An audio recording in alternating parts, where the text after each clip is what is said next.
It's sort of like a dream come true, really. His style, his balance, the way he sort of switches angles, carries on throwing, it's like a dance routine sometimes when he's in there. And then I ended up going and winning the ABA title, which was mad because the moment I left my mum on that Saturday, or went back up to Sheffield the next day, trained on Monday, I didn't go back to London until after the ABAs, and then I've got to bring my belt back to her. And I can't see me ever wanting to turn my back on boxing because it's all I know now. So Sonny, 12-0, big fight coming up at Bethnal Green. What's been the highlight for you so far? In my boxing career? Yeah, in your boxing career. I think my best night as a professional boxer was my win against Ryan Farag. I think not only was the performance clinical, it was sort of a coming-of-age performance, it was the start of my sort of surgence going forward, and like it set sort of a tone of where my career could be heading, because a lot of people would have been right in thinking that I was quite up against it in that fight. I mean, he was a lot more experienced, he'd had a good amateur background as well, mixed it, done a lot more rounds than me, former European champion, so there was a lot of things that suggested that it would be a hard night's work. But I did sort of take it in my stride and pretty much won every round quite convincingly. And also the build-up was very fun for that fight. It was a lot of personal, a lot of back and forth. I think for a Friday night, small hall, super flyweight fight between two British fighters, I think we built the fight way beyond what it maybe could have been, that should have been. So I think we both sold it quite well. You say that with a smile. You've got a bit of a mischievous streak, haven't you? Do you know what? I think I never take it personally, but I just enjoy every sort of aspect of the entertainment. But don't get me wrong, I weren't setting out in that fight to make it like that. It was actually their side of things that sort of started with all the slurs, the Instagram posts, the interviews, and I'm happy to play ball, do you know what I mean? It's become part of the game though, isn't it? If everyone was the same, no one would follow the sport because it would be bland. Yeah, but if I'm honest, all that build-up was very genuine. I'm a very real person, I'd like to think. If you ask my opinion on something, I'll give it. So that build-up was all genuine. It was dislike for each other. Obviously now there is a mutual respect that was earned in the ring, but I'm never going to just act out just to hype a fight. I feel like I don't need to do that. I feel like my style and my performances speak for themselves. I feel I'm in a great place for a flyweight at such a young age and early in my career that I'm getting these opportunities like headlining on BT Sports. Like, how often does that really happen for people down at my weight?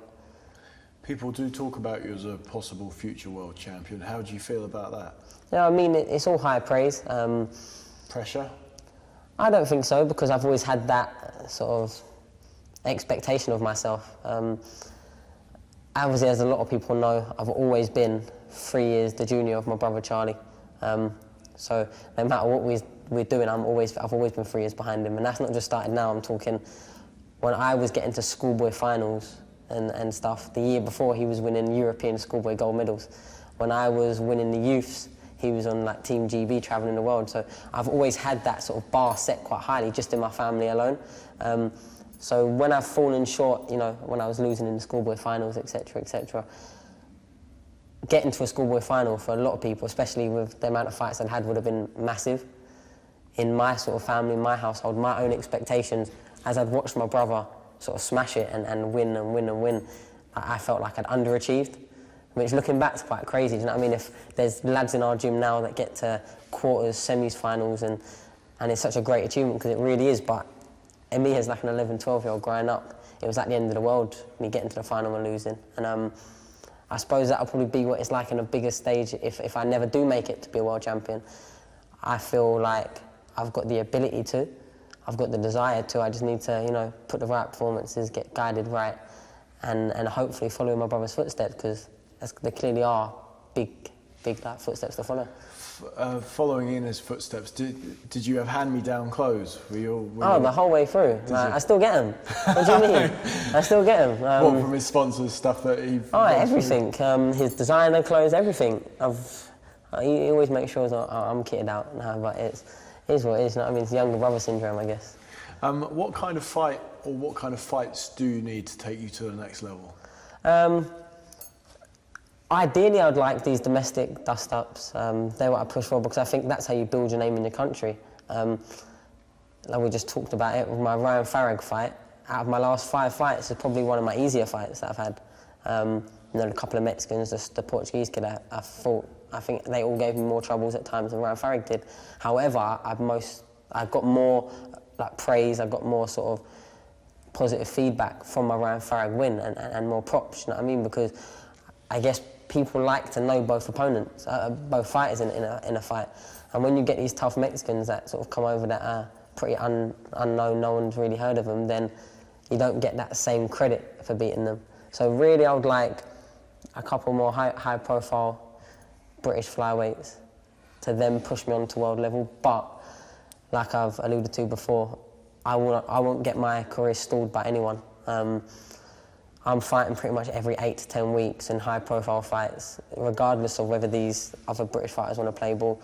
And all these fights now are learning fights, gearing me up for the tough world level fighters. How helpful has that activity been for your progression and your development? Oh, it's absolutely everything, because not only by having a fight day, something to aim towards, it keeps you, you know, sort of earning money, climbing up the ladder. It also keeps you mentally switched on and motivated. I need motivation, me personally. If I don't have no fight dates and I was waiting for months in between catching a fight date, you wouldn't get the best out of me. I need to have something to switch me, because as soon as I'm in the gym, I'm in the gym. But I need something to aim towards. I'm very motivated. I need to have a goal to motivate myself. In terms of progression, are you in a hurry or are you patient? My ambition means I'm always in a hurry. But as long as I'm trusting, you know, my management team, MTK, my promoter Frank Warren, that they're pushing me in the right direction, I cannot complain. Do you know what I mean? I'm 23 years old, and this fight in a couple of weeks will be my 5th fight live on TV. Like I said before, as a flyweight, super flyweight, that doesn't happen all too often in a row. Do you know what I mean? Why is it happening to you? I guess I've got enough of a fan-friendly style. I can speak well, I believe. You know, I can hit a press conference, and I don't think people are finding my fights too boring, because I think there's a lot of action, a lot of work going in. There's some flashy stuff. It's just me expressing myself. And also, I don't think a flyweight, super flyweight bout costs as much to put on as a heavyweight one. So I keep getting a little. Some of the guys have said some very nice things about you. David Hape has been particularly complimentary, hasn't he? Yeah, and you know what? It's all these great fighters that I've grown up watching. You know, to have such high praise, the way he has spoken of a few of my fights. It's sort of like a dream come true, really, because you never set out in boxing. Well, I didn't, you know, to be a professional boxer. I'd started it because I enjoyed it, and then I guess I was quite good at it. And then it weren't until I started getting on like GB that I thought, I can make a living out of this. So I've always done everything for the love of the sport. So for people you look up to speak highly of you, it's quite surreal. Who do you like to watch now? Well, like we saw on the weekend, Lomachenko, his style, his balance, the way he sort of switches angles, carries on throwing, it's like a dance routine sometimes when he's in there. Obviously, I believe I'm very far off that level of expertise, but I look at some of the things he does, you know, switching stances whilst being ready to throw, and they're things that I try and implement in my game. My favourite fight of recent times is Rigondo, obviously his former foe. I think at the right weight he was just a nightmare. No one ever really wanted to know with him, so he struggled with his career. But I think the little opportunity people have to hit him is ridiculous. I think in a 36-minute fight they probably only have like 2 or 3 minutes where they can actually land a punch on him, which that's how I build my style. I try and make the window of opportunity for them to land a shot as small as possible, because then you're controlling it. You've been in the game 14 years. People talk about your speed and reflexes. Were they natural from the start, or is that something that you've particularly worked on? I don't know, I guess it's sort of like a accumulation of everything, to be honest. I remember having a conversation with a very good trainer in Adam Booth about personalities in the boxing ring. That you tend to see someone's outside of the ring personality in some way of when they're performing. He alluded to Josh Boatsy being one of the most balanced in and outside the ring. Then you have the sort of like nutcases, you know, I'm talking like your Mayorgas, your Madanas, that are wild head cases outside the ring, and you can see that. You have very calculated people, you know, Floyd Mayweather. And I feel like So what does that make you then? Well, my personality, I would like to say I'm quite witty, quite sharp, quite intelligent. Always look to work smarter rather than harder, and I feel like that and quite confident. Maybe borderline arrogant sometimes, but I would like to say that goes into my boxing style.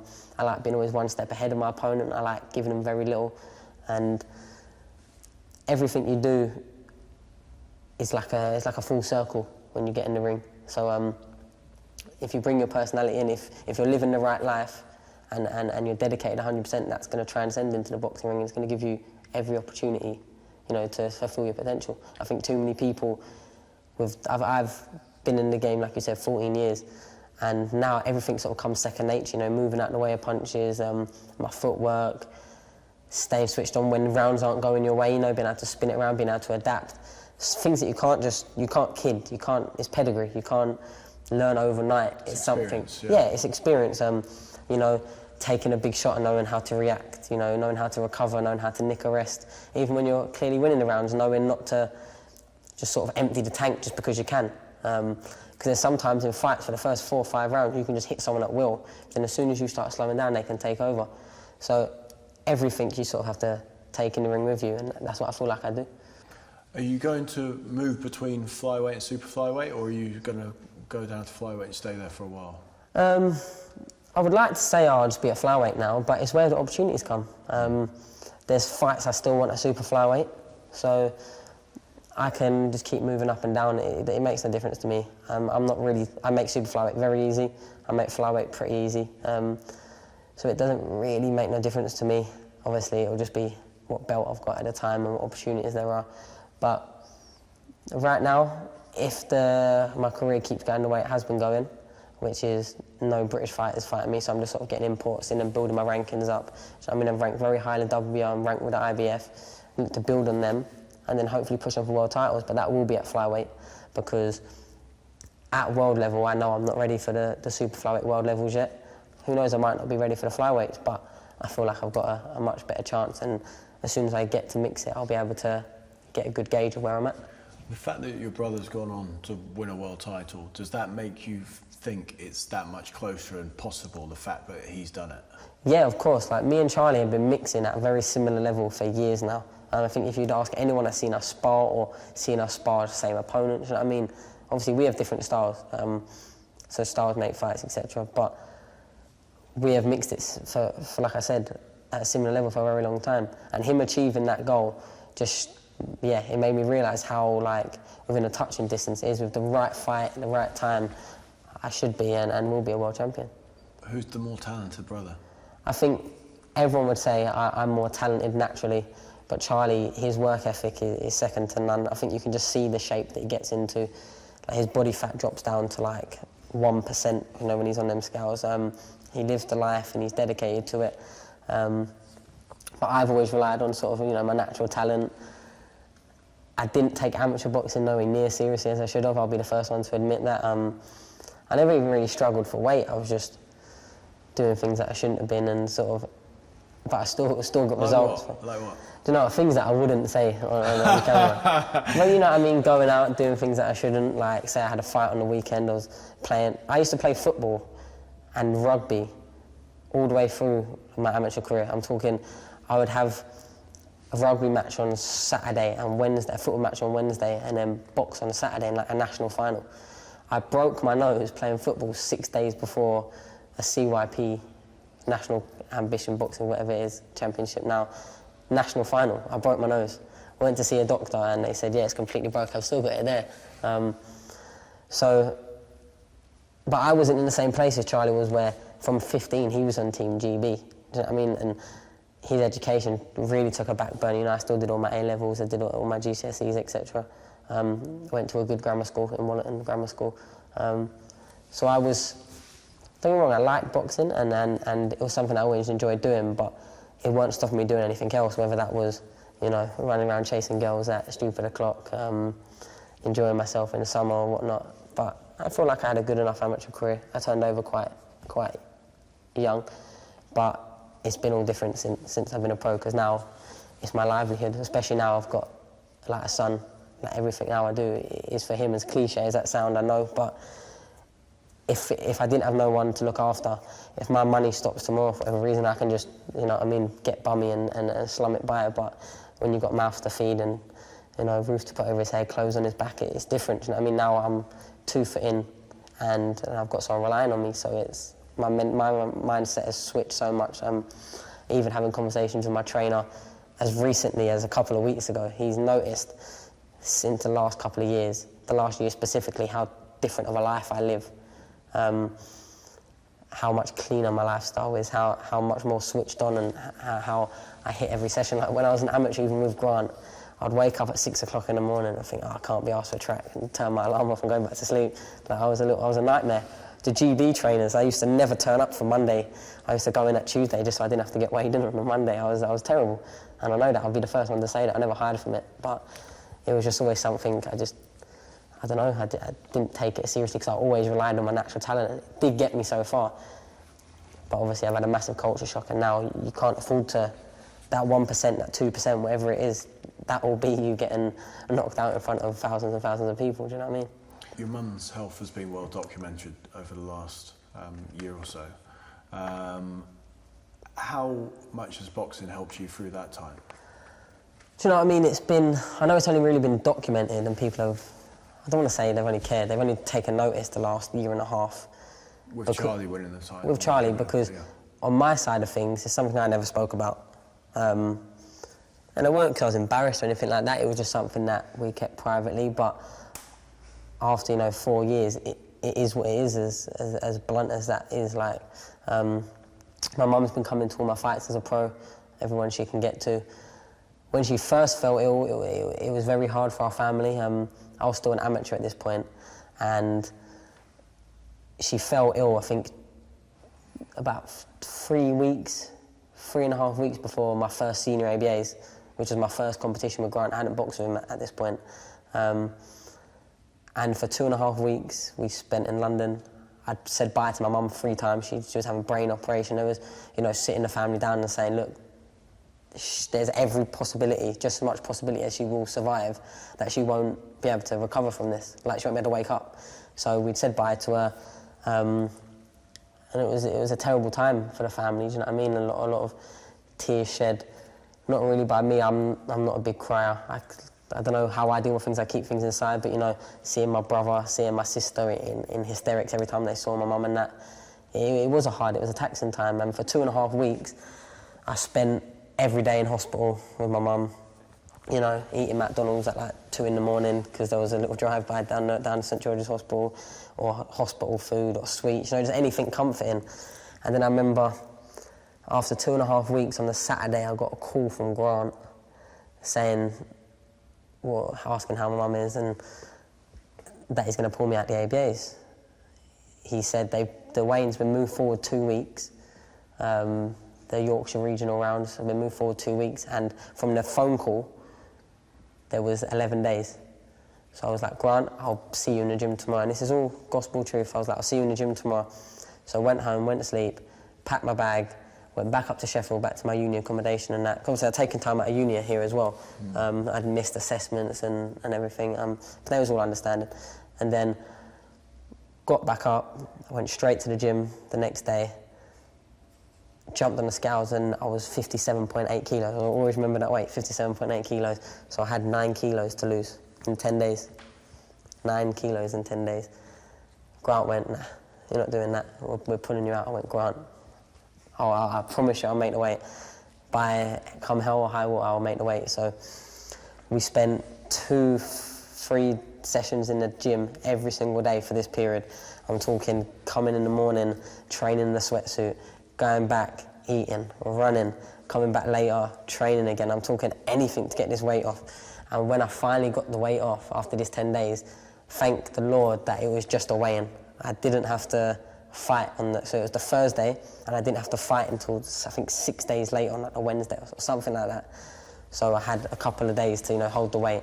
Because I swear to God, if I had to fight that day, when I first made that weight, a strong wind would have blew me over. I was so weak, but Grant, obviously it was Grant's first year working with me, and everything I know for a fact in Grant's person, he wanted to pull me out. He did not want me, but because I was so adamant that I would not let him, I was going in that championship regardless. You know what I mean? I weren't letting the situation with my family sort of stop me from this opportunity.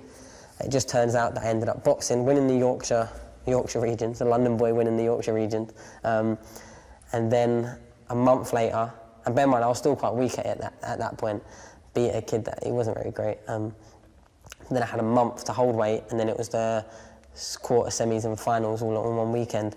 And then I ended up going and winning the ABA title, which was mad because the moment I left my mum on that Saturday, or went back up to Sheffield the next day, trained on Monday, I didn't go back to London until after the ABAs, and then I got to bring my belt back to her. And that was like a big thing for me, do you know what I mean? Because the easiest thing in the world would have been to, when Grant said I'm pulling you out, me be like, do you know what, yeah, I'm just going to stay down here. But I wanted to make sure I buried my head in and did something positive, because even though my mum was in a state where she couldn't even speak at this point, she wouldn't want me to just be moping around, sitting by her bedside, you know what I mean? That's not the way we deal with things, you know. And boxing's been your sanctuary, hasn't it? Yeah, like, I'm lucky enough that once I step in the ring, I could have bad problems outside the ring, do you know what I mean? I could have money problems, I could have family problems, I could have girlfriend, relationship problems, anything. Once I step in that ring and I start punching, everything else just sort of fades away very quickly. I don't hold any sort of back in my mind. It doesn't, like, I'm lucky. I don't think there's many fighters like that. Like my brother, pretty opposite. When he had that whole situation going on, he was like a ghost of his former self. Like there was one time, and I remember it at our old gym when we was getting trained by I was with Grant at this point, but our old trainer Brian O'Shaughnessy, I was down for London for a few days and I sparred Charlie, and he was coming up to, I think, his third or fourth pro fight. And genuinely I felt like bad, like I stopped really throwing. I was trying to make it not obvious, but I was letting him hit me. I was, you know, trying to give him confidence, because he was, in bits. You could see that it was affecting him so much, you know, everything outside of the ring, where I'm lucky that my personality is not really like that. But I don't want to say it saved me, because I've said this before, 18 years of good health my mum had in my life, do you know what I mean? And we had the perfect, we have the perfect mum, but I'm talking, I was the mummy's boy, she did everything for me, like, to the extent of, I mean, I'm 18 years old, getting out the bath and she's wrapping the towel around me. I'm not, I swear to God, like, I'm a proper mummy's boy, do you know what I mean? And when I used to live with her, I mean, everything was cooked for me. Like, I could stay in one spot all day and not move.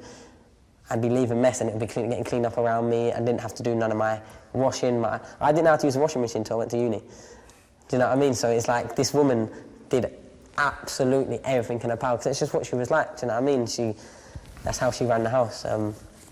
So now it's our turn, do you know what I mean? So there's people very close to me, very, very close to me indeed, that had no relationship with their mum, never knew their mum, or the mum that they had was toxic, and do you know what I mean? There's so many people like that around me, so I'm blessed, do you know what I mean? Yeah, my mum's not very well now, but she still come in, sitting ringside to our fights. I got to introduce her to her first grandchild, which was a really humbling moment.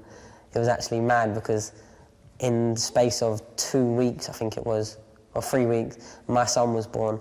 I won a fight, another title, and then Charlie won a world title all for Christmas. Do you know what I mean? We had a conversation that Charlie's obviously last fight was the darkest night at Still City Gym, and obviously our family that we've had for years, like a couple of years now. Like, you can't always have highs, do you know what I mean? But when you look at that period, you know, when you think back at it, that was... How can you top that? Yeah, like that Christmas, last Christmas was unreal. You know, me introducing... It was all at the same time as well, because my mum first saw Chance at Christmas time, so it was just... Like, it was great, do you know what I mean? It was great. You talked about sparring Charlie that night. Grant tells me that you guys do spar like cat and dog. Yeah, it's one of those things now, and I think Charlie will be the first person to tell you. He helps me for my sparring, but I don't get brought in really for his camps. Is there a price that would get you in the ring together? Oh yeah, it's not that much either. We spar for free. No, but you know, to fight.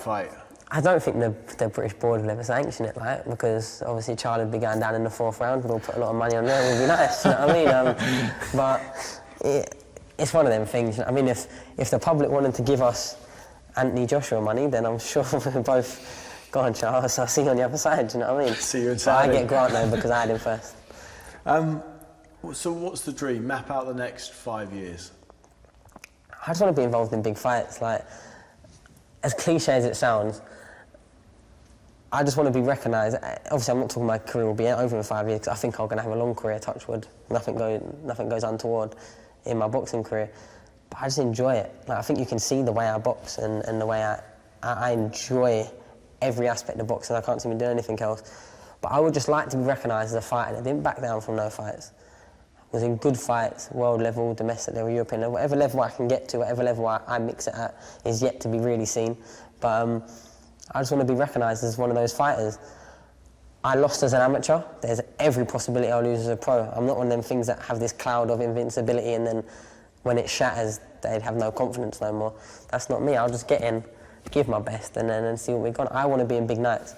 I feel like I'm heading in the right direction. I mean, headlining a good domestic, small hall, York Hall show, live on BT, where there's great fights and there are British Commonwealth title fights, you know what I mean, etc. And I'm fighting an unknown Mexican no one's heard of, and they put me as headline. That's like a very humbling thing for me, because I didn't find out I was headlining until the show got announced. I personally would have put Lucian Reed, Brad Foster as headline, and me personally if I saw the lineup, and maybe even Zach Shelley and Cody above my fight, because they're both great fights against two British fighters on both sides, putting it all on the line. But as we stand, I'm headlining, so I'll take that. And it just shows that I think the belief that BT have got in me, and I can't thank, BT, Frank Warren, MTK enough, because it comes with a certain set of responsibility, do you know what I mean? I'm expected to deliver a good performance that people want to watch. If I go and snooze out the place or look terrible doing it, then the belief that they've put in me, the mistrust, been putting me in the wrong place, do you know what I mean? You're like a lovable rogue, aren't you?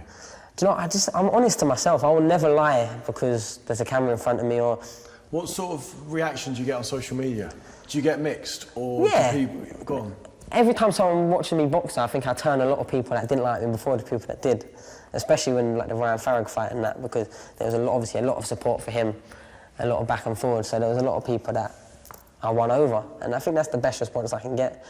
I won't cater my responses to political correctness or what I think people want me to say, because I genuinely believe I'm a good person. I believe I've got good views and good morals, so by me actually expressing that, being myself, then I feel like eventually I'll get the good response out of everyone. I say things tongue-in-cheek, building fights, or I say cheeky little jokes. Like I said the other day that Kovalev was racist. In a joke, you can see the smile on my face, yeah, but there was people proper hammering me. I was like, do you know what I mean? His trainer's black, you know what I mean? Like, just a tongue-in-cheek, do you know what I mean? But I guess if people can't really get my sense of humour, then I'm not too arsed anyway. Brilliant. Well, that's great, mate. Really appreciate that. No, thank you.